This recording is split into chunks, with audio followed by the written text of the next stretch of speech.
time now for another United Way Spotlight this morning. We're learning more about Phoenix. Joining me today is Rachel Mason. Good morning, Rachel. How you doing? Good morning. I'm fine. How are you? I'm doing wonderful. Thank you so much for coming in. I must say you look fabulous. Oh, thank you. I told her in person, but I got to say it on air because you certainly do. But I want to get into this conversation. Okay, so tell me and the viewers a little bit more about what Phoenix is and then what you all do for the community. Okay, well, first I want to thank you and United Way for having me on this platform.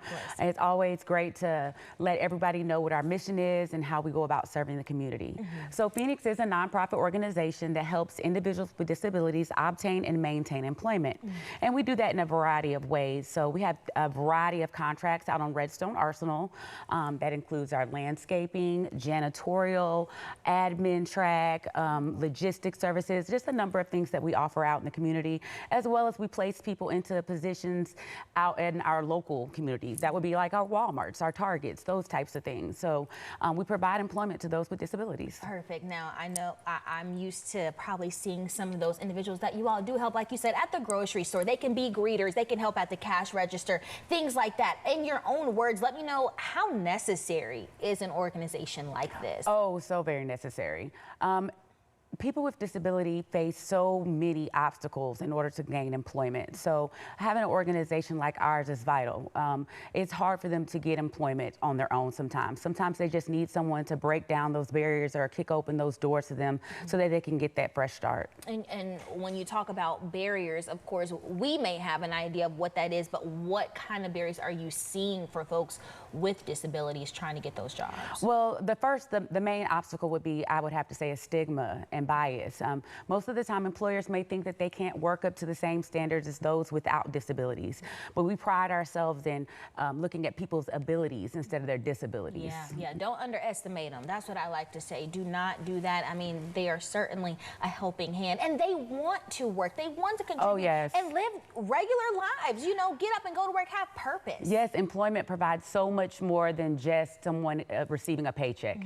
It helps them be a part of their community. It helps them feel like they're a vital part of the community and are able to give back in a way. Now, with everything you're saying, I mean, I'm really just listening, but I would imagine that not only you're helping those with the disability, but also connecting the dots for the employer and whatever business that is. What's that kind of relationship, and how does that conversation go?